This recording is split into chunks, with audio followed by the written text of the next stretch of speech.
Marwadi university మంచి భవిష్యత్తు కోసం తెలుగు విద్యార్థులు ఇష్టపడే యూనివర్సిటీ. కాల్ 9059052378 9059052379. నమస్తే, welcome to I dream social spotlight with కవిత.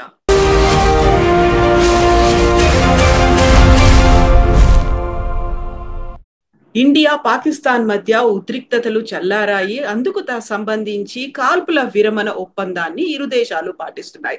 అయితే దీని మీద ఎందుకింత వివాదాలు, ఆరోపణలు వస్తున్నాయి? అమెరికా ఒత్తిళ్లకి భారతదేశం తలొగ్గిందా? పాకిస్తాన్ని అంతం చెయ్యాలి, యుద్ధం చెయ్యాలి అనేటువంటి నినాదాలు, నిరసనలు ఎందుకు వినిపిస్తున్నాయి? మనం ఎందుకు కాల్పుల విరమణ ఒప్పందానికి అంగీకరించాము? మనతో పాటుగా ఉన్నారు సిబిఐ మాజీ జేడీ లక్ష్మీనారాయణ గారు. సార్ నమస్తే. నమస్తే కవిత గారు. సార్, ముందు నుంచి పహల్గామ్ అటాక్ కాగానే పాకిస్తాన్ మీద యుద్ధం ప్రకటించాలి, పాకిస్తాన్ని అంతం చేయాలి, ముక్కలు చేయాలి, ప్రపంచ పటం మీద లేకుండా నాశనం చేయాలి, ఇలాంటి నినాదాలు వచ్చాయి. మెల్లిమెల్లిగా ఉద్రిక్తతలు పెరుగుతున్నాయి. మనం ప్రెసిషన్ స్ట్రైక్స్ చేసిన తర్వాత 100 మందిని మట్టు పెట్టామని చెప్పిన తర్వాత ఇప్పుడు కొంచెం మళ్ళీ శాంతి కోసం చర్చలు జరుగుతున్నప్పుడు ఇలాంటి విపరీతమైనటువంటి ధోరణి, క్వైట్ కాంట్రాస్ట్ ఎందుకు కనిపిస్తోంది సార్? అంటే బేసిక్ గా పహల్గావ్ సంఘటన ఏదైతే ఉందో ఏప్రిల్ 22న జరిగింది, అది అత్యంత హేయమైన సంఘటన. ఎందుకంటే ఇంతకు ముందు ఎలా ఉండేదంటే టెర్రరిస్టులు వచ్చేసి జనరల్ గా కాల్పులు జరిపేవాళ్ళు, అమర్నాథ్ యాత్ర కావచ్చు, మిగతావి చూసుకున్నా కూడా. కానీ ఇక్కడ ఏమైందంటే ఇందులో పర్టికులర్ గా ఒక్కొక్కరిని అడిగి ప్రశ్నించి ఆ తర్వాత వాళ్ళ మతం ఏదో కనుక్కొని, వాళ్ళ జాతి ఏదో కనుక్కొని, వాళ్ళ బంధువుల ముందు అంటే భార్య కావచ్చు, తల్లిదండ్రులు కావచ్చు, పిల్లల ముందు ఆ ఇంటికి ఆ వ్యక్తిని చంపడం అన్నది ఇది ఒక విచిత్రమైన పరిస్థితిలో జరిగింది. కాబట్టి ఇది ఊహించుకుంటేనే మనకు అసలు జీర్ణం కాదది. కాబట్టి ప్రతి మనిషి కూడా ఆవేశంతో, ఉద్వేగంతో ఈ సంఘటన జరిగిన తర్వాత వారి రియాక్షన్, ప్రతిక్రియను వ్యక్తం చేశారు. ఎందుకంటే ఇటువంటి సంఘటన ఇంతవరకు జరగలేదు. ఇది చాలా అమానవీయ సంఘటన. కాబట్టి దీన్ని అందరూ ఖండించాము. కాబట్టి దీనికి ప్రతీకారం తీర్చుకోవాలి అన్నది ప్రతి ఒక్కరి ఊహల్లోనూ, ప్రతి ఒక్కరి కోరిక కూడా అప్పుడు ఉండింది. దానికి తగ్గట్టుగా అప్పుడు ప్రధానమంత్రి గారు కూడా భారతదేశం ఖచ్చితంగా ఉగ్రవాదం మీద చర్యలు తీసుకుంటుంది, ఈ ఉగ్రవాద చర్యల్లో పాల్గొన్న వాళ్ళు, వారి మద్దతు ఇచ్చిన వాళ్ళు, ఈ కుట్రలో భాగస్వాములందరినీ కూడా భూభాగంలో ఎక్కడున్నా కూడా వాళ్లను మట్టు పెడతామని వారు స్టేట్మెంట్ ఇవ్వడం జరిగింది. మూతోడ్ జవాబ్ దేంగే అని మన రక్షణ మంత్రి గారు కూడా చెప్పారు. మిట్టి మే మిలాయంగే అని మన హోంమంత్రి గారు కూడా చెప్పారు. సో ఈ విధమైన వారి దగ్గర నుంచి వచ్చిన ఈ స్పందన, ఆ తర్వాత ఇన్ జనరల్ మొత్తం భారతదేశంలోనే ఈ సంఘటన పట్ల వెంటనే ప్రతీకారం తీర్చుకోవాలి పాకిస్తాన్ మీద అన్న భావాలు వ్యక్తమయ్యాయి. ఆ తర్వాత ఆపరేషన్ సింధూర్ మొదలైంది. అంటే మధ్యలో కొన్ని రోజులు మన ప్రిపరేషన్ ఇవన్నీ చేసిన తర్వాత సో ఈ ఆపరేషన్ సింధూర్ అన్నది మొదలు పెట్టడం జరిగింది. భారతదేశం మొదటి నుంచి కూడా ఉగ్రవాదానికి, ఉగ్రవాదులకు విరుద్ధంగా భారతదేశం పనిచేస్తుందని చెప్పి ఎక్కడెక్కడైతే 9 స్థావరాలు ఏవైతే ఉన్నాయో వాటిలో 21 టార్గెట్లని భారతదేశం వెళ్లి ప్రిసిషన్ స్ట్రైక్స్ మీరు అన్నట్టు వెళ్లి చేశారు. అందులో ముఖ్యంగా ఉగ్రవాద సంఘటనలైన లష్కరే తైబా, జైషే మహమ్మద్, హిజ్బుల్ ముజాహిదీన్, వీటి హెడ్ క్వార్టర్స్ అయిన భావల్పూర్ కావచ్చు, మురుడికే కావచ్చు, ఈ ప్రాంతాల్లో మన వాళ్ళు డ్రోన్స్, తర్వాత మిసైల్స్ తో వాళ్ళ ఇన్ఫ్రాస్ట్రక్చర్ ఏదైతే ఉందో దాని మీద దాడి చేశారు. ట్రైనింగ్ క్యాంపుల మీద దాడి చేశారు. ఆ తర్వాత వాళ్ళ హెడ్ క్వార్టర్స్ ఏమున్నాయో వాళ్ళ మీద దాడి చేసి సుమారుగా 100 మందికి పైగా టెర్రరిస్టులను ఆ అటాక్స్ లో మనం బలి తీసుకున్నామని రక్షణ మంత్రి గారు ప్రకటించడం జరిగింది. ఆ తర్వాత దీనికి ఇమీడియట్ గా పాకిస్తాన్ మన బార్డర్ ఏరియాలో ఆర్టిలరీ షెల్లింగ్ మొదలుపెట్టింది. దానివల్ల సుమారుగా ఎల్ఓసికి సరిహద్దుల్లో ఉన్న మన గ్రామాల్లోనూ వాట్లలో మొదలు పెట్టేసరికి సుమారుగా మనం ఒక 15 మందిని కోల్పోయాము, ఒక 45 మందికి గాయాలయ్యాయి. ఇది పాకిస్తాన్ యొక్క మిలిటరీ చేసిన చర్య. అంతకు ముందు చేసింది పాకిస్తాన్ టెర్రరిస్టులు చేసిన చర్య. కాబట్టి టెర్రరిస్టులకు మనం సమాధానం ఇచ్చాం. ఈ మిలిటరీ వాళ్ళు ఇచ్చిన చర్యకు మళ్ళా వాళ్ళ మిలిటరీ ఎస్టాబ్లిష్మెంట్ మీద మనం అటాక్స్ మొదలు పెట్టాం. అంటే వాళ్ళ ఎయిర్ డిఫెన్స్ సిస్టమ్ కావచ్చు, దాని మీద జమ్మూకు దగ్గరలో ఉన్న వాళ్ళ ఎయిర్ డిఫెన్స్ సిస్టమ్ ఏదైతే ఉందో దాని మీద అటాక్ చేయడం జరిగింది. తర్వాత సుమారుగా ఒక 11 ఎయిర్ బేసెస్ ఏవైతే ఉన్నాయో వాటి మీద డిస్ట్రాయ్ చేయడం జరిగింది. ఆ తర్వాత అనేక ప్రాంతాలలో తర్వాత పాకిస్తాన్ ప్రయోగించిన డ్రోన్లు ఇవేవైతే ఉన్నాయో వాటినన్నింటినీ కూడా మన S-400 ద్వారా దాన్ని గమనించి వాటినన్నింటినీ కూడా కూల్చివేయడం జరిగింది. ఈ విధంగా 2-3 రోజులు జరిగింది. ఆ తరువాత భారతదేశం యొక్క చర్యలు చూసి పాకిస్తాన్ భయపడిపోయి, ముఖ్యంగా ఈ ఎయిర్ బేసెస్ ఏవైతే ఉన్నాయో వాటిలో 11 ఎయిర్ బేసెస్ మీద మనం తీసుకున్న చర్యలు, వాటిలో సుమారుగా పాకిస్తాన్ యొక్క 25% పాకిస్తాన్ ఎయిర్ ఫోర్స్ యొక్క ఈ దే లాస్ట్, అంటే అంత డిస్ట్రక్షన్ జరిగింది వారికి. ఆ తర్వాత ఒక ఆఫీసర్ కూడా అందులో మరణించడం జరిగింది. సుమారుగా 50 మంది అందులో చనిపోయారు. తర్వాత వాళ్ళ ఫ్లైట్స్ ఏవైతే ఉన్నాయో వాటికి కూడా దెబ్బతగిలింది. సో ఈ విధమైన పరిస్థితిలో ఇక పాకిస్తాన్ ఉక్కిరి బిక్కిరి అయిపోయి వాళ్ళ డైరెక్టర్ జనరల్ మిలిటరీ ఆపరేషన్స్ మన భారతదేశానికి DGMOకి కాంటాక్ట్ చేసే ప్రయత్నం చేశారు ఎక్స్టర్నల్ అఫైర్స్ మినిస్ట్రీ నుంచి. ఆ తర్వాత వీరిద్దరూ మాట్లాడుకున్నారు, ఐ థింక్ 3 గంటల 35 నిమిషాలకి. ఆ తర్వాత 5 గంటల నుంచి మనం ఈ సీజ్ ఫైర్ అన్నది పాటిద్దామన్నది నిర్ణయం తీసుకున్నారు. సో ఆ తర్వాత భారతదేశం కూడా ఓకే అన్నారు. ఎందుకంటే భారతదేశం ప్రధానంగా మన యాక్షన్ టెర్రరిస్టుల మీద, టెర్రరిజం మీద, పాకిస్తాన్ ప్రజల మీద కాదు, టెర్రరిజం మీద. కాబట్టి భారతదేశం ఎంచుకున్న లక్ష్యాలను అది సాధించింది. ఆ తర్వాత తాత్కాలికంగా నిలుపుదల అన్నది చేయడం జరిగింది. ఇప్పుడు ఆపరేషన్ సింధూర్ అన్నది మేము క్లోజ్ చేసాం అనలేదు ఎప్పుడు కూడా. దీనికి తాత్కాలికంగా నిలుపుదల చేశాం. ఎందుకంటే రిక్వెస్ట్ వచ్చి పాకిస్తాన్ దగ్గరికి వచ్చి వాళ్ళ దగ్గర నుంచి వచ్చింది. కాబట్టి కాల్పుల విరమణ చేద్దాం.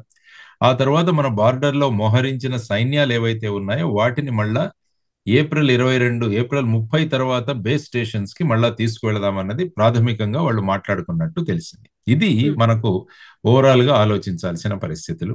ఆ తర్వాత భారతదేశ ప్రజలకు ఎక్కడ ఏమేం జరుగుతోంది అని చెప్పేసి ఆపరేషన్ సింధూర్లో మనకి ఎక్స్టర్నల్ అఫైర్స్ మినిస్ట్రీ నుంచి విక్రమ్ మిస్త్రీ గారు, మన ఫారిన్ సెక్రటరీ, తర్వాత కల్నల్ సోఫియా కురేషి గారు, తర్వాత వింగ్ కమాండర్ వ్యోమికా సింగ్, వీరు వచ్చి మనకు టైం టు టైం బ్రీఫింగ్స్ ఇచ్చేవారు. దానివల్ల ఏం జరుగుతోంది అన్నది, ఎందుకంటే టీవీ ఛానల్స్ లో చాలా విషయాలు వస్తున్నాయి కానీ అఫీషియల్ గా రావాలి ఎప్పుడైనా కూడా ఏం జరుగుతుంది. కాబట్టి వీరు అఫీషియల్ గా ఇచ్చిన వార్తలు ఇవన్నీ విన్న తర్వాత, ఆ తర్వాత ఈ సీజ్ ఫైర్ జరిగిన తర్వాత కూడా ప్రధానమంత్రి గారు స్పష్టంగా మాట్లాడారు. ప్రధానమంత్రి గారు మొన్న మాట్లాడిన విషయాల్లో ఆయన స్పష్టం చేసింది ఏంటంటే, పాకిస్తాన్ వాళ్ళు ఉక్కిరి బిక్కిరి అయిపోయి వాళ్ళు ఇంకా ఏమీ తట్టుకోలేని పరిస్థితిలో వాళ్ళు వచ్చి మనల్ని అడిగారు కాబట్టి మనం ఈ సీజ్ ఫైర్ కి తాత్కాలికంగా మనం ఒప్పుకున్నాము అన్నారు. అందుకనే ఆయన అన్నారు, ట్రేడు, టెర్రరిజం ఇవి రెండు ఒకసారిగా ఉండవు. ఆ తర్వాత టెర్రరిజము, టాక్స్ అంటే ఉగ్రవాదము మరియు మన సంభాషణ, తరువాత రక్తము మరియు నీళ్లు, ఈ రెండు కూడా కలిసి ప్రవహించవని ఆయన స్పష్టంగా చెప్పారు. చెప్పిన తర్వాత బుద్ధ పూర్ణిమ రోజున మేము శాంతి కాముకులం భారతదేశం, కానీ భారతదేశం శక్తివంతమైన దేశం, ఈ శక్తిని మేము అవసరమైనప్పుడు ప్రయోగిస్తామని ఆయన స్పష్టంగా చెప్పడం జరిగింది. సో ఇటువంటి పరిస్థితులలో రకరకాల విషయాలు చర్చకు వచ్చాయి. అంటే అమెరికా వాళ్ళు ప్రెషర్ తీసుకురావడం వల్ల ఈ సీజ్ ఫైర్ ఎందుకంటే ప్రధాని మాట్లాడిన ముందే ట్రంప్ గారు మాట్లాడి ఆయన, నేను ఇద్దరితో మాట్లాడాను, తర్వాత వచ్చేసి చాలా మంచి వాణిజ్యం మనం చేసుకుందాం, వ్యాపారం మనం చేసుకుందాం అని వాళ్ళకి చెప్పాను. దానివల్ల ఆ రెండు దేశాలు కూడా అంగీకరించాయి. అందువల్ల 2 అణ్వస్త్రాలు ఉన్న దేశాలను యుద్ధానికి వెళ్లకుండా నేను కాపాడాను అని ఆయన చెప్పి ట్వీట్ చేశారు. ఆ తర్వాత ఇంకొక చోట ఐ థింక్ సౌదీలో నిన్న వెళ్ళినప్పుడు అక్కడ కూడా మాట్లాడారు, నా వల్లే ఆగిపోయింది అని చెప్పారు. ఎందుకంటే సాధారణంగా విజయానికి అందరూ షేర్ చేసుకుంటారు. అందుకనే అంటారు ఎప్పుడు కూడా, victory has so many brothers but defeat always is an orphan అంటారు. అంటే పరాజయం ఎప్పుడు కూడా అనాథగా ఉంటుంది, విజయం ఎప్పుడు కూడా చాలా మంది మేమే చేశామని చెబుతుంటారు. సో అందులో ఈ రోజు స్పష్టం చేసింది మన external affairs ministry spokesperson, I think Randhir అనుకుంటాను, ఆయన వచ్చి చెప్పారు స్పష్టంగా, పాకిస్తాన్ వాళ్ళ యొక్క విన్నపం వల్ల ఇది జరిగింది. మేము అమెరికాతో ఎటువంటి వాణిజ్యం గురించి మేము చర్చించలేదు. తరువాత భారత్ పాకిస్తాన్లు మాట్లాడుకుంటే వాళ్ళిద్దరూ మాట్లాడుకుంటారు, బైలేటరల్ గా మాట్లాడుతుంటారు, ఇంకొకరి మధ్యస్థిత్వం మాకు అవసరం లేదు. ఆ తర్వాత ప్రస్తుతం మా చర్చలు ఏవైతే ఉన్నాయో అవి కేవలం ఉగ్రవాదం మరియు పాక్ ఆక్యుపైడ్ కాశ్మీర్, ఈ రెండిటి గురించే ఉంటాయి. అన్నది చాలా స్పష్టంగా వాళ్ళు మాట్లాడడం జరిగింది. ఎవరి మీడియేషన్ లేదు. వాళ్ళ దగ్గర నుంచి రిక్వెస్ట్ రావడం వల్ల మేము తాత్కాలికంగా నిలుపుదల చేశాము అని ఆయన మాట్లాడారు. సో ఇటువంటి పరిస్థితులలో, ఎందుకంటే సాధారణంగా ఇటువంటి యుద్ధాలు ఇటువంటి జరిగినప్పుడు చాలా మంది మనం ఛార్జ్ అయి ఉంటాం. అవును. మన మన సైకాలజీ ఎలా ఉంటుందంటే థ్రిల్ సైకాలజీ అంటారు. సైకాలజీ థియరీస్ మీరు ఒకసారి చదివితే థ్రిల్ రావాలి మనకి. అందుకనే నేను ఎప్పుడూ చెప్తుంటాను, థ్రిల్ ఉన్న సినిమాలు సక్సెస్ అవుతాయి. ఆ, ఎందుకంటే మనకు ఒక థ్రిల్ క్రియేట్ చేశారనుకోండి, ఆ సినిమాలు చూస్తాం మనం. అడ్రినాలిన్ రష్ అంటాం మనం దాన్ని. అడ్రినలిన్ రష్ అవుతుంటుంది. దానివల్ల ఫర్ ఎగ్జాంపుల్ బాహుబలి 1 లో కూడా చివరి సీన్ చూపించేసి మళ్ళా అడ్రినలిన్ 2 సంవత్సరాలు ఆపి పెట్టారు రాజమౌళి. ఆ థ్రిల్ అవును, అవును. ఏమవుతుందో అన్నది. ఆ తర్వాత ఏంటంటే జనరల్ గా వార్ మాంగరింగ్ అన్నది ఇంకొక సైకాలజీ. అంటే యుద్ధం చేయాలి, కొట్లాడాలి, పోరాటాలు అన్నది జనరల్ గా సైకలాజికల్ థియరీ. కానీ ప్రజల యొక్క ఆశాభావం ఏంటంటే ఈ పాక్ ఆక్యుపైడ్ కశ్మీర్ అన్నది మన భూభాగం. ఉమ్, దీన్ని వాళ్ళు అన్యాయంగా తీసుకున్నారు. కాబట్టి ఇటువంటి అవకాశం మళ్ళా రాదు. సో ఈ పాక్ ఆక్యుపైడ్ కాశ్మీర్ ను మళ్ళా మన భూభాగంలో కలుపుకోవడానికి ఇంతకు మించిన అవకాశం దొరకదు. ఎందుకంటే పాక్ ఆక్యుపైడ్ కాశ్మీర్ ని, పాక్ ఆక్రమిత కాశ్మీర్ ని వీళ్ళు ఉగ్రవాద చర్యలకు ఉపయోగిస్తున్నారు. కాబట్టి ఇటువంటి పరిస్థితులలో మనం దాన్ని చేయాల్సింది, ఒక అవకాశాన్ని పోగొట్టుకున్నామా అన్నది చాలా మంది మాట్లాడుతున్న విషయం. సో దానితో ప్రభుత్వ చర్యలు చెబుతున్న ఈ స్పోక్స్ పర్సన్స్ ఎవరైతే ఉన్నారో, విక్రమ్ మిస్త్రీ గారు కావచ్చు, అమ్మాయి సోఫియా ఖురేషి కావచ్చు, లేకుంటే వ్యోమికా సింగ్ కావచ్చు, వీరి గురించి వాళ్ళు ట్రోల్ చేయడం మొదలు పెట్టారు చాలా చోట్ల. అవును. పాపం చివరికి విక్రమ్ మిస్త్రీ గారు తన ట్విట్టర్ అకౌంట్ నే క్లోజ్ చేయాల్సి వచ్చింది ఆయన ఆ పరిస్థితులలో. భారతదేశం మళ్ళా కూడా విక్రమ్ మిస్త్రీ గారు ఆయన స్వయంగా తన అభిప్రాయాలు వ్యక్తం చేయట్లేదు, ప్రభుత్వం యొక్క అభిప్రాయాలను ఆయన ఒక స్పోక్స్ పర్సన్స్ గా ఆయన మాట్లాడుతున్నాడు. సో ఈ విధమైన పరిస్థితుల్లో సోషల్ మీడియాలో చాలా ట్రోలింగ్ జరిగింది. సో ఇప్పుడు మనం చూడాల్సిన అంశం ఏంటంటే, ఇప్పుడు ఇంకొకటి ఏంటంటే 1971 బంగ్లాదేశ్ విమోచన గురించి ఇప్పుడు చర్చ జరుగుతోంది మళ్ళా. అప్పుడు ఇందిరాగాంధీ గారు ప్రధానమంత్రిగా ఉన్నారు. ఆవిడ అమెరికా ప్రెసిడెంట్ నిక్సన్, తర్వాత secretary of state henry Kissinger, వీళ్ళు కూడా భారతదేశానికి మద్దతు పలకకున్నా కూడా ఆవిడ ధైర్యంగా బంగ్లాదేశ్ విమోచనలో మన సైన్యాలను పంపి ఈస్ట్ పాకిస్తాన్ ని వెస్ట్ పాకిస్తాన్ నుంచి సపరేట్ చేసి బంగ్లాదేశ్ అనే కొత్త దేశం తయారవడానికి ఆవిడ ధైర్య సాహసాలు చూపించింది అని ఒక కంపారిటివ్ మొదలు పెట్టారు చాలా చోట్ల. ఐరన్ లేడీ అని. అంటే ఆ సందర్భంగా అప్పుడు మనం చూసుకుంటే ఈవెన్ అటల్ బిహారీ వాజ్పేయి గారు కూడా ఇందిరాగాంధీని దుర్గతో పోల్చారు. ఎందుకంటే ప్రతిదీ మనం రాజకీయం చేయకుండా ఆ ఇన్సిడెంట్ గురించి మనం మాట్లాడాలి. యాక్చువల్గా మీరు 1971 బంగ్లాదేశ్ గురించి ఒకసారి ఆలోచిస్తే, అప్పుడు ఈ రెండు దేశాలు న్యూక్లియర్ దేశాలు కావు. ఈ రెండు దేశాల మధ్య అణ్వస్త్రాలు లేవు. కన్వెన్షనల్ వార్ఫేర్ అంటే మన సైన్యము, తర్వాత ఎయిర్ ఫోర్సు, నేవీ, మామూలుగా ఈ మూడు వాట్ల గురించి వస్తుంది. అప్పుడు ఇంత టెక్నాలజీ కూడా లేదు అక్కడ. ఈ డ్రోన్లు కానీ మిసైల్స్ కానీ ఇలాంటి టెక్నాలజీ లేదు. కన్వెన్షనల్ వార్ఫేర్ తో మనం చేశాము. ఆ తర్వాత అవామీ లీగ్ అన్న పార్టీ ఎలక్షన్లలో బ్రహ్మాండమైన విజయం సాధించింది ముజిబుర్ రెహమాన్ గారి అధ్యక్షతన. కానీ బంగ్లాదేశ్ కానీ వెస్ట్ పాకిస్తాన్ ఏదైతే ఉందో, అంటే మన ప్రస్తుత పాకిస్తాను, వీళ్ళు ఈ ప్రభుత్వం రావడానికి వాళ్ళు అనుమతించలేదు. దానితో అక్కడ సైన్యాన్ని దింపి అక్కడ ప్రజాస్వామ్యంగా గెలిచిన పార్టీ మీద వాళ్ళు చర్యలు తీసుకోవడం మొదలుపెట్టారు. సుమారుగా 15 లక్షల మంది ఆల్మోస్ట్ అందులో మరణించారు. ఆల్మోస్ట్ 1 కోటి మంది అక్కడ నుంచి భారతదేశానికి శరణార్థులుగా కూడా రావడం జరిగింది.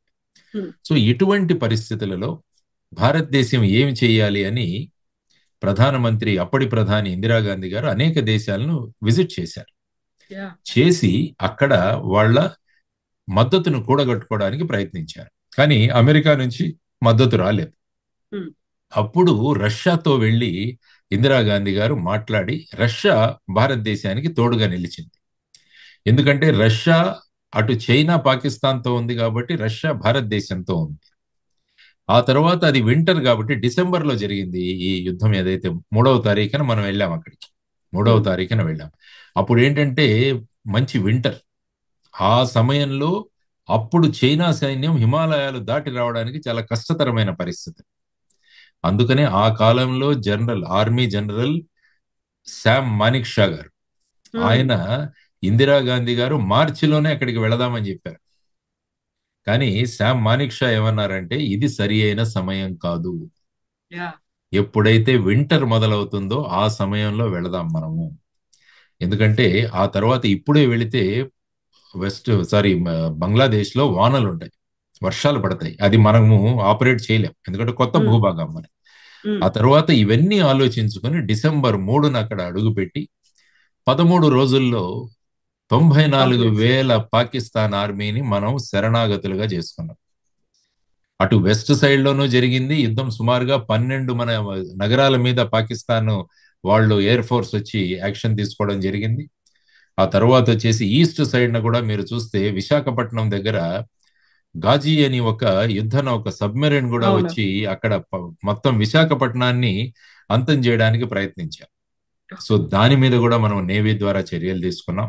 సో ఈ విధంగా 13 రోజుల్లో ఈస్ట్ పాకిస్తాన్ ని బంగ్లాదేశ్ గా ఒక కొత్త దేశ ఆవిర్భావం జరిగింది.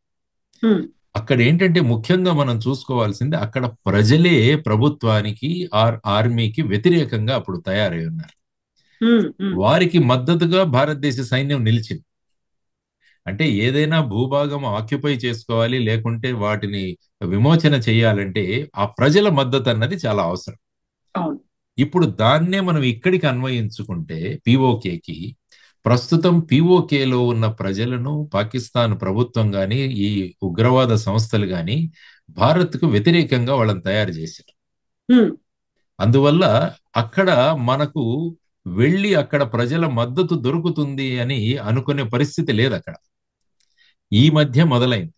ఈ మధ్య పాక్ ఆక్యుపైడ్ కాశ్మీర్లో యువతరం పెద్ద సంఖ్యలో మాకు ఈ పాకిస్తాన్ ఏమీ చేయడం లేదు అన్నది ఒక 5 లక్షల మందితో ఒక పెద్ద మీటింగ్ పెట్టడం జరిగింది అక్కడ. దానికి ప్రధానమైన కారణం ఏంటంటే, మనం 2019లో ఆర్టికల్ 370ని రద్దు చేసిన తర్వాత కశ్మీర్లో జరిగిన అభివృద్ధి, ఉద్యోగ అవకాశాలు, పెట్టుబడులు, టూరిజము ఇవంతా పెరగడం వల్ల ఏమంటే కశ్మీర్లో మళ్ళా నార్మల్సీ వచ్చేసింది. దానివల్ల ప్రతి ఒక్కరికి ఆదాయం రావడం మొదలైంది. ఎందుకంటే టూరిజం బేసిక్ గా మీకు ఆదాయం అక్కడ. అందుకని కశ్మీర్ ప్రజలు ఆనందంగా ఉన్నారు. అది పాక్ ఆక్యుపైడ్ కాశ్మీర్ లో ఉన్న యువతరానికి అది చూసి భారతదేశం అయితే బ్రహ్మాండంగా ముందుకు వెళుతోంది, ఈ పాకిస్తాన్ ముందుకు వెళ్ళట్లేదని వాళ్ళ నిరసనలు మొదలయ్యాయి. దీన్ని మనం ఇంకా కూడా ఎక్కువగా చేయగలగాలి అక్కడ. ఎందుకంటే అక్కడ మేము పాకిస్తాన్ లో కాదు భారతదేశంలో ఉండడానికి మేము సిద్ధంగా ఉన్నాము అన్న ఒక భావనలు తీసుకురావడం అంటే యుద్ధం చేయకుండానే ఆ భాగాన్ని మనం తీసుకురావచ్చు. ఎందుకంటే యుద్ధం చేసి కూడా తీసుకురావచ్చు, ఇప్పుడు అందులో ఏం కాదు. కానీ భూభాగాన్ని ఆక్యుపై చేస్తున్నామన్న ఒక విధానం రాగానే చైనా ఎలా స్పందించిందో చూడండి. పాకిస్తాన్ సార్వభౌమత్వానికి ఎవరైనా గనక దానికి విఘాతం కలిగిస్తే మేము పాకిస్తాన్తో ఉంటామని చైనా ప్రకటించింది. ఎందుకంటే చైనాకు ప్రధానంగా పిఓకే వారికి చాలా సహాయం కావాలి పిఓకే నుంచి. ఎందుకంటే చైనా ఇండియన్ ఓషన్, హిందూ మహాసముద్రానికి ఎలా మనం త్వరగా చేరాలా అన్న తపనలో ఉన్నారు వాళ్ళు. ఇప్పుడైతే ఏమవుతుందంటే సౌత్ చైనా సీ ఇటంతా తిరిగి రావాలి. అదే గనుక పిఓకే నుంచి ఒక బ్రహ్మాండమైన హైవే గనక క్రియేట్ చేసుకుంటే వాళ్ళు పిఓకే పాకిస్తాన్ ద్వారా గ్వాదార్ పోర్ట్ కి ఈజీగా చేరగలరు.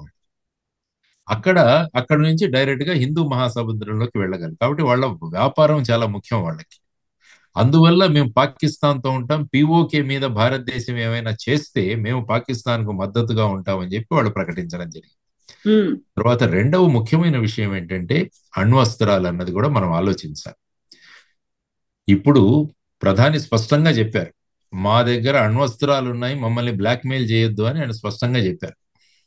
అయినా ఏంటంటే పిచ్చివాడి చేతిలో రాయి ఉన్నప్పుడు ఏమవుతుందంటే ఇంకా ఏమీ సాధ్యం కాకుండా దాన్ని వాడతాడు. అణ్వస్త్రాల యొక్క ప్రభావం ఎలా ఉంటుందని మరి రెండవ ప్రపంచ యుద్ధంలో చూసాం. హిరోషిమా నాగసాకి మీద అప్పటి కాలంలో వేసిన అణుబాంబులు ఏవైతే ఉన్నాయో ఇప్పటికీ హిరోషిమా నాగసాకిలో ఒక గడ్డి కూడా మొలవదు అక్కడ. ఆ విధమైన ప్రభావం ఉంటుంది అణ్వస్త్రాల వల్ల. కాబట్టి ఈ పిచ్చివాడు ఈ విధంగా చేసే అవకాశం ఉంది, we can't rule it out. దానివల్ల ప్రగతితో వెళుతున్న భారతదేశానికి ప్రగతి అంతా కూడా కుంటుపడే అవకాశం ఉంటుంది. సో ఆ విధమైన ఆలోచనలతో పిఓకే అన్నదాన్ని మనం ఆక్యుపై చేయొచ్చు. There is no doubt. మనకున్న మిలిటరీ పవరు, మనకున్న ఎయిర్ ఫోర్స్ పవరు, మనకున్న నేవల్ కమాండ్, ఇవన్నీ తీసుకుని మనం వెళ్ళొచ్చు. కానీ ఇది ఎక్కడికి దారి తీస్తుందో అని మనం ఇప్పుడు అంచనా వేయడం కష్టమవుతుంది. ఎందుకంటే యుద్ధం మొదలు పెట్టడం సులభమే, కానీ అది ఎప్పుడు అంతం చేయడం అంతమవుతుందో చెప్పలేం. ఇప్పుడు చూడండి, యుక్రెయిన్ రష్యా మధ్య యుద్ధం జరుగుతుంది. 2 years దాటింది. అందరూ ఏమనుకున్నాం, ఒక వారంలో అయిపోతుంది అనుకున్నాం. అవును. అంటే ఒకవైపు రష్యా అణ్వస్త్రాలున్న దేశం, యుక్రెయిన్ అణ్వస్త్రాలు లేని దేశం. ఈ 2 దేశాల మధ్య యుద్ధం 2.5 సంవత్సరాలు నడుస్తూనే ఉంది. మరి 2 అణ్వస్త్ర దేశాలు ముందుకొస్తే, ప్రపంచంలో ఇప్పటి వరకు 2 అణ్వస్త్రాలున్న దేశాల మధ్య యుద్ధం జరగడం, యుద్ధ సారూప్యమైన విషయాలు జరగడం ఇదే మొదటిసారి. అంటే ఇండియా పాకిస్తాన్. కాబట్టి దీన్ని ఏమవుతుందో అని ఎవరికీ తెలియదు.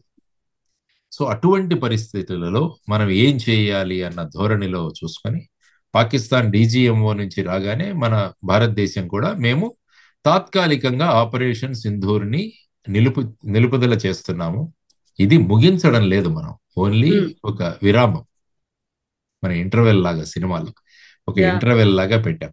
ఆ తర్వాత మీరు ఏ విధంగా ప్రవర్తిస్తారో దాన్ని బట్టి భారతదేశం స్పందిస్తుంది. ఇది చాలా ముఖ్యమైన విషయం. కాబట్టి ఇప్పుడు ఈ భారత పాకిస్తాన్ల మధ్య రాబోయే కాలంలో ఏం జరగబోతుంది అన్నది కూడా ఒక ఉత్కంఠ. ఎందుకంటే రకరకాల ప్రజలు, చర్చలు అవి జరుగుతున్నాయి, కంపారిజన్లు మొదలవుతున్నాయి. కాబట్టి వీటన్నిటిని పక్కన పెట్టుకొని నాయకత్వం తీసుకున్న నిర్ణయాలు భారతదేశ హితం కోసం తీసుకుంటారు. ఇది సింధూర్ ముగిసిందని ఎప్పుడు చెప్పలేదు ప్రధాని గారు. పిక్చర్ అభి బాకీ హై అని నర్వానే గారు కూడా చెప్పారు. ఎక్స్ ఆర్మీ చీఫ్ నర్వానే గారు తన దీంట్లో ట్విట్టర్ లో కూడా పెట్టారు. వీరు కూడా స్పష్టంగా చెబుతున్నారు, మీరు యు బీ రెడీ, మీ ప్రవర్తన మీద ఆధారపడింది. ఈ రోజు చూసుకుంటే షోపియాన్ లో 3 టెర్రరిస్టులను మట్టుబెట్టడం జరిగింది మనం. సో ఆ విధమైన పరిస్థితులలో ఇప్పుడు ఏం చేయాలి అన్న దాని గురించి కూడా మనం కొద్దిగా చర్చించుకోవాలి. అంటే ఈ చర్చలు ఎక్కడ జరుగుతాయి అన్నది కూడా ఒకటి, ఎప్పుడు జరుగుతాయి అన్నది కూడా ఒకటి. ఈ రోజు cabinet committee for security meeting కూడా ఈ రోజు జరిగింది. దాని అవుట్కమ్ ఏముంటుందో తెలుస్తుంది మనకు. సపోజ్ ఈ చర్చలు జరిగితే, భారతదేశం ప్రధాని గారు కూడా మాట్లాడారు. ఆయన ముఖ్యంగా చెప్పడం ఏంటంటే, భారతదేశానికి కావలసిన ఉగ్రవాదులు ఎవరైతే ఉన్నారో వాళ్ళందరినీ కూడా పాకిస్తాన్ మాకు అప్పజెప్పాలి. దావూద్ ఇబ్రహీం కావచ్చు, మౌలానా మసూద్ అజర్ కావచ్చు, హఫీజ్ సయ్యద్ కావచ్చు, లఖ్వీ కావచ్చు, ఇటువంటి టెర్రరిస్టులు భారతదేశ కేసుల్లో ఉన్నారో వాళ్ళందరినీ కూడా మాకు అప్పజెప్పాలి. అది ఒక కండిషన్ కావచ్చు. రెండవది, పాక్ ఆక్యుపైడ్ కశ్మీర్ను మీరు మాకు రిటర్న్ చేయాలి. ఎందుకంటే మా భూభాగం అది. మీరు అప్పుడు రిజల్యూషన్ 47 ప్రకారం మీ సైన్యం అంతా కూడా అక్కడి నుంచి వెళ్ళిపోవాలని చెప్పి యునైటెడ్ నేషన్స్ చెప్పినా కూడా మీరు అక్కడే ఉన్నారు.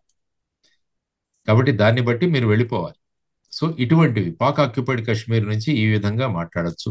యాక్చువల్గా మీరు చూసుకుంటే నిన్న బలూచిస్తాన్ అదొక స్వతంత్ర దేశంగా ప్రకటించుకుంది. అవును, బలూచిస్తాన్ అన్నది స్వతంత్ర దేశంగా ప్రకటించింది. కాబట్టి పాకిస్తాన్కి ఇంకొక తలనొప్పి మొదలైంది, ఇంకొక ముక్క అయిపోయింది అది. తర్వాత అక్కడ ఉన్న బలూచిస్తాన్ లిబరేషన్ ఆర్మీ వాళ్ళు కూడా ఇంతకు ముందు 10, తర్వాత 12, 22 మంది పాకిస్తాన్ ఆర్మీని పొట్టన పెట్టుకున్నారు. రైలు హైజాక్ చేశారు, అక్కడ ట్రైన్ హైజాకింగ్ జరిగింది.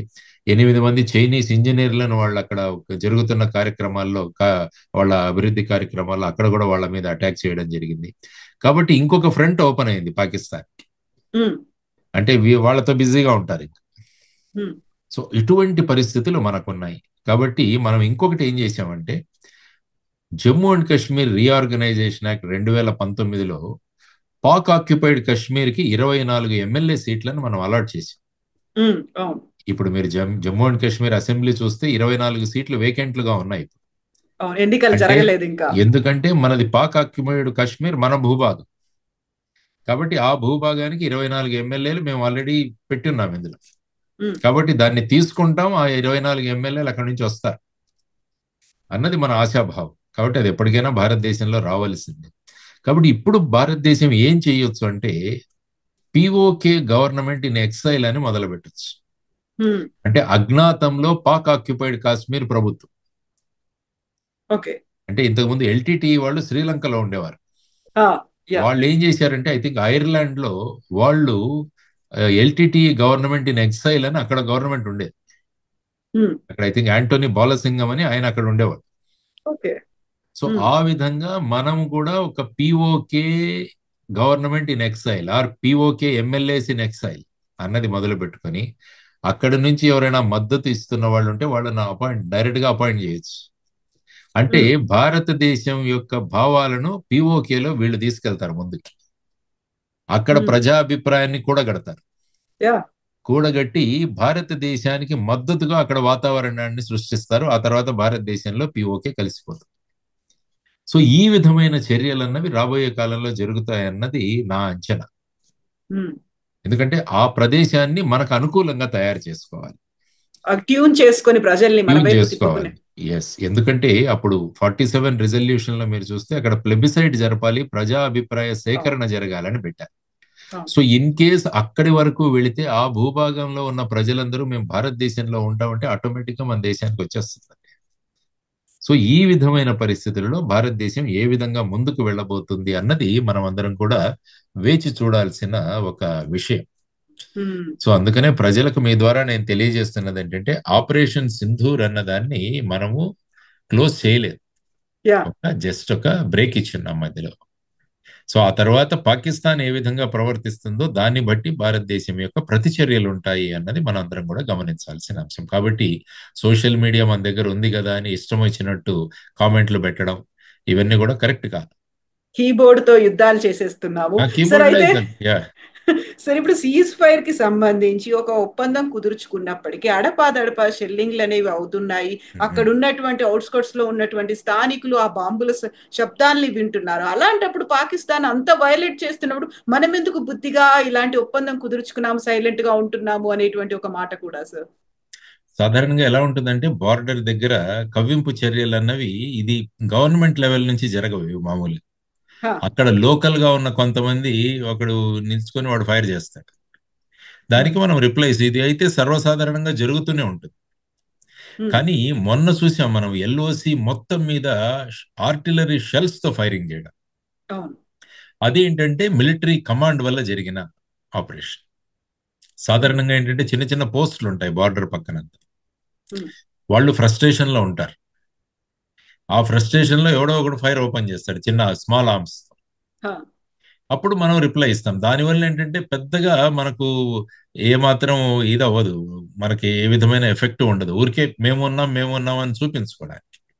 ఎప్పుడైతే ఆర్టిలరీ షెల్లింగ్ కానీ ఇలాంటిది మొదలవుతే అది ప్రభుత్వం కానీ మిలిటరీ యొక్క అనుమతితోనే జరుగుతుంది. అప్పుడు మళ్ళా పాకిస్తాన్ రియల్ గా సీజ్ ఫైర్ కి వారికి వీళ్ళు ఉల్లంఘించారు అన్న దానికి ఒక నిష్కర్ష మనం తీసుకురావచ్చు అనమాట. సో ఇలా చిన్న చిన్న ఈ ఫైరింగ్లు అన్నవి జరుగుతుంటాయి. సో ఆ విధంగా చూసుకుంటే ఇప్పుడు పాకిస్తాను ఎక్కడా కూడా ధైర్యం లేదు వాళ్ళకి. భారతదేశం ఏంటో అన్నది మనం చూపించాం. అందుకనే నిన్న ప్రధానమంత్రి గారు కూడా బార్డర్ లోకి వెళ్ళి వచ్చారు. ఏ పోర్ట్ అయితే ఏ ఎయిర్ బేస్ అయితే మేము పూర్తిగా నష్టపరిచాము అని పాకిస్తాన్ ఏదైతే ప్రకటించిందో అక్కడికే వెళ్ళి వచ్చారు. ఏదైతే భారత్ S-400 డిఫెన్స్ సిస్టమ్ ని మేము పూర్తిగా నాశనం చేశామో దాని బ్యాక్గ్రౌండ్ లో ఆయన ఫోటో వచ్చింది. అక్కడికి వెళ్ళి ఆయన వాళ్ళతో గడిపించారు. అంటే మీరు చెబుతున్నవన్నీ కూడా దాంట్లో ఏమాత్రం తథ్యం లేదు అని. తరువాత పాకిస్తాన్ మీద మనం తీసుకున్న చర్యలు ఎలా ఉన్నాయన్నవి హై రిజల్యూషన్ శాటిలైట్ ఇమేజరీస్ తో ముందు ఎలా ఉంది తర్వాత ఎలాగైంది అన్నది మనకు విజువల్స్ వస్తూనే ఉంది. నిన్న బ్రీఫింగ్ లో కూడా చూపించారు వాళ్ళ ఎయిర్ బేసెస్ ముందు ఎలా ఉంది, భారతదేశం యొక్క అటాక్ తర్వాత ఎలా తయారయ్యాయి అని చెప్పేసి కూడా చూపించారు. సో భారతదేశం ఎప్పుడు మాట్లాడినా కూడా సాక్ష్యాధారాలతో మాట్లాడుతుంది. పాకిస్తాన్ ఎప్పుడు మాట్లాడినా అభూత కల్పనలతో మాట్లాడుతుంటుంది. ఇది కూడా మనం స్పష్టం చేశాం. సో ఈ విధమైన పరిస్థితులలో రాబోయే కాలంలో భారత పాకిస్తాన్ల మధ్య ఏ విధమైన చర్చలు జరగబోతున్నాయి, ఆ చర్చల ద్వారా పిఓకే మీద ఏ విధమైన నిర్ణయాలు తీసుకోబోతున్నాయి అన్నది మనం అందరం కూడా వేచి చూడాల్సిన అంశాలండి. Thank you so much sir. చాలా క్లియర్ గా పిల్లలకి ఒక పాఠం చెప్తే ఎంత చక్కగా అర్థం అవ్వాలో అలా చెప్పినందుకు, బోల్డ్ అన్ని డౌట్స్ ఉండే అవన్నిటిని క్లారిఫై చేసినందుకు thank you so much sir. Right అమ్మా, నమస్తే.